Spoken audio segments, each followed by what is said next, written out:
yang dikonsumsinya di antara makanan utama. Makanan utama itu apa? Sarapan, makan siang, sama makan malam. Itu kan makanan yang biasa rutin ya. Makan nasi, sarapan, makan siang, sama makan malam. Nah, makanan yang dikonsumsi di antara sarapan sama makan siang atau dari makan siang ke makan malam itu dinamakan kudapan. Nah, tapi adik-adik sekarang dapat edukasi. Kalau edukasi apa tuh? Edukasi itu adalah penjelasannya ya, ataupun pengajarannya. Materinya singkat, padat, tapi mudah dipahami oleh adik-adik. Ya. Jadi tidak sembarang kudapan yang harus adik-adik makan. Makanya kita perkenalkan nih dari kudapan 1 nanti sampai ke 20 itu adalah kudapan yang bergizi dan sehat. Jadi kudapan yang dimakannya adalah bukan kudapannya kayak di yang jajanan itu suka ada cilok, suka ada ciki-ciki ya. Tapi ini adalah kudapan yang sehat dan bergizi. Emang apa sih Bu bedanya? Kalau kudapan sehat dan bergizi kira-kira apa tuh? Nah, jadi kudapan yang sehat dan bergizi itu adalah kudapan yang diolahnya dengan cara yang baik ya. Terus tidak mengandung bahan kimia yang beracun, bahan-bahan kimia yang berbahaya, tidak juga mengandung kuman ya. Nah, itu adalah yang bersih dan bergizi. Nah, kemudian gimana sih caranya supaya kita bisa menyiapkan kudapan yang bersih sama sehat? Nah, adik-adik apalagi udah kelas 6, kayaknya sekitar 6 bulan lagi udah mau ke SMP ya. Untuk semester depan itu udah mulai masuk ke ujian praktek. Nah, pokoknya belajarnya mah tinggal sebentar lagi deh kayaknya ya. Ketemu sama bapak guru di kelas sudah mungkin kurang dari 1 tahun nih. Nah, adik-adik harus sudah bisa membedakan bagaimana sih kita tahu bahwa kudapan itu kudapan yang sehat dan bergizi. Pertama itu harus diperhatikan pada saat pemilihan bahan makanannya. Bahan makanan yang dibuatnya, bahan-bahannya itu harus yang bersih. Kemudian juga harus diambilnya dari tempat yang bersih sama bahan yang bersih. Pertama itu. Nah, yang kedua, makanannya juga harus diolah di tempat yang bersih. Nah, kemudian yang ketiga, yang ngolahnya nih Bapak dan Ibu yang masak di rumah juga harus dalam kondisi bersih saat masaknya. Ya, jadi kalaupun bahannya udah baik, kemudian tempatnya udah baik, tapi ibu pas masaknya misalnya tangannya kotor, nggak cuci tangan dulu, itu makanannya bisa nggak bersih juga, nggak sehat juga. Nah, kemudian yang keempat juga kudapannya itu harus disajikan di tempat yang bersih.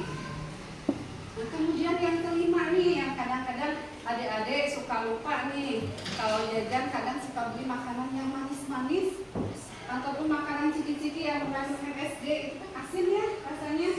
Nah, itu harus dikurangi. Jadi kudapan yang sehat dan bergizi itu tidak boleh mengandung jangan terlalu manis, jangan terlalu asin, juga jangan terlalu banyak mengandung lemak. Kalau terlalu manis nanti bisa yang kena penyakit yang sering kena penyakit diabetes tuh. Kemudian kalau terlalu asin nanti bisa memicu penyakit apa tuh kalau terlalu asin? Darah tinggi, ya. Kemudian kalau terlalu banyak lemak gimana tuh badannya? Kegemukan, ya obesitas. Nah itu makanya harus diperhatikan pada kudapan yang sehat dan bergizi itu kandungan gula, kandungan garam sama lemaknya itu harus pas, jangan terlalu banyak. Nah itu caranya ya.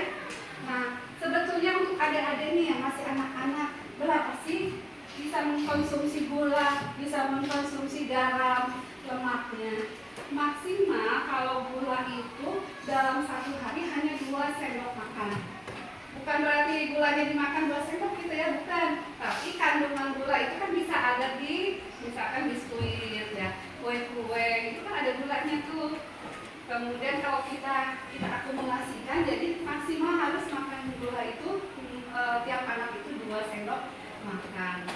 Cuman kalau garam maksimalnya harus berapa sih? Maksud maksimal itu tidak boleh lebih ya. Maksimalnya untuk garam itu anak-anak mengkonsumsi hanya 2 sendok teh. Kalau sendok teh itu sendok yang kecil ya. Kalau sendok makan itu sendok yang besar.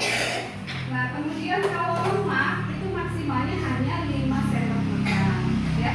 Jadi makanan-makanan goreng-gorengan yang mengandung minyak itu juga jangan terlalu banyak, ya.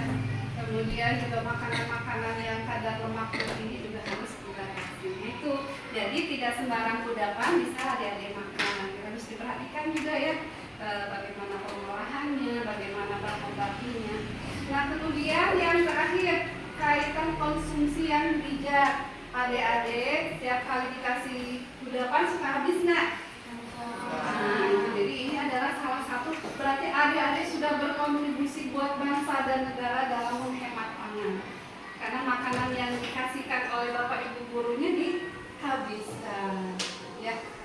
Jadi kemudian juga kan ini sesuai dengan ajaran agama kita juga ya, bahwa kita tidak boleh memubazirkan makanan itu harus dihabiskan. Nah, kemudian gimana nih Bu kalau makan katanya makanannya suka nggak habis? Nah, kalau kita memang makannya sedikit, berarti pada saat mau ngambil makan ya bisa mama di rumah nyuruh makan, ayo makan dulu pulang sekolah.